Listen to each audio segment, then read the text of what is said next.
Hi, this is Ryan with the Clive Barker podcast. This is a bonus episode that attaches to episode 198.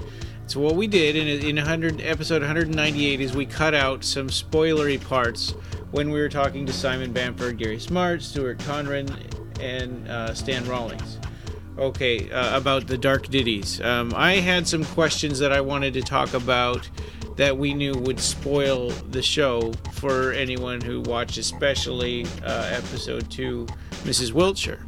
So for everybody who's watched Dark Ditties, they're on Amazon Prime.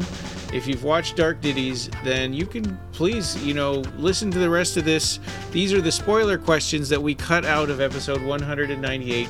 Now here you can listen to them for those of you that already have seen Dark Ditties.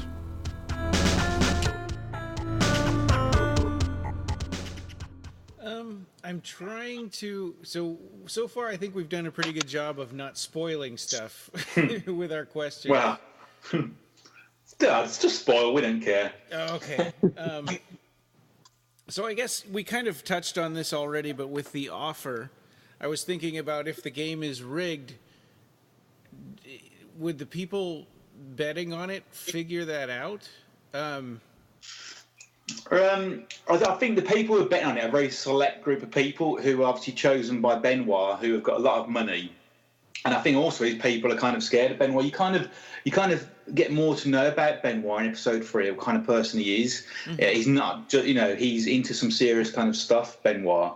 And was obviously episode 4, you kind of realise who Benoit answers to. There's somebody else who's above everybody in his kind of cult, you want to call it. It is a cult base. It's called it's Cult of the Risen Word, which Benoit's involved with, and you kind of realise that that you wouldn't screw with Benoit because you wouldn't screw with his master, really.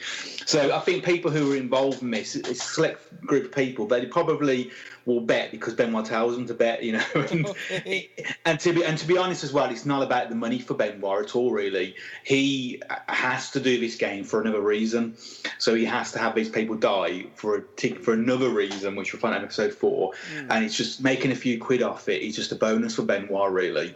Hence why in episode 3 he says put the money on a certain character because he knows that character's going to win. He's going to make more money. But that's just secondary for him. He's serving a purpose with these games. Okay. Yeah. And then, so Mrs. Wiltshire, this one is really a spoiler, and we can take this out of the episode if we need to. But something that I'd been thinking about is we find out at the end that she had died. So something that was bugging me is, did she call her daughter on the phone? Well, actually, I can answer that one if you like. Yeah, she did. Yeah, so this is a spoiler for everybody. Mm-hmm. You shouldn't really be listening to this if you ain't seen the programme yet. But she is dead, but when she rings, all the daughter's getting is like a nuisance call. So a daughter keeps getting these calls with nobody on the other end. But okay. So that's why her daughter's quite rude to her, really. Yeah. Not because she did bring her daughter up well, She tells her to go to hell, and I thought, wow, that's really harsh, if she's dead. Yeah. She doesn't know it's her mum on the phone, Yeah. I mean, hopefully people by episode 4 episode 3, when the daughter first answers the phone, she shouts to somebody who's in the room with her, and she shouts the name Max. And obviously we know that the host is called Francis Benoit. Uh-huh. So there is a connection between Annie and Benoit, and he's the person who she's with at the time of the phone call. But as Simon said, if you listen to the dialogue, it's very much kind of a nuisance call. Why are you calling me? I've told you not to call again. I'm going to phone the police. Go to hell. That could be, if it's any kind of a nuisance call, again, a kid's phone, somebody heavy breathing down the phone. So we wanted to have no kind of actual dialogue between the two characters. It's literally Mrs. Wilshire's responses are generic responses to a degree. And it's only when she puts the phone down is that she obviously starts telling her story about the phone call then. Oh, yeah. Okay.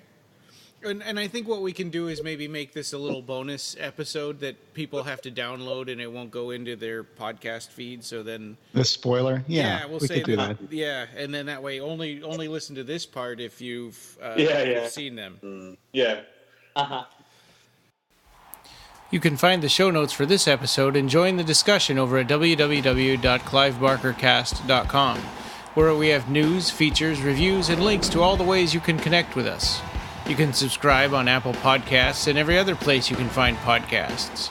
Clive Barker Podcast, or BarkerCast, is an independent editorial, podcast, and news blog that is not affiliated with or under contract by Clive Barker or Seraphim Inc. This is a labor of love by the fans for the fans. Thanks for listening.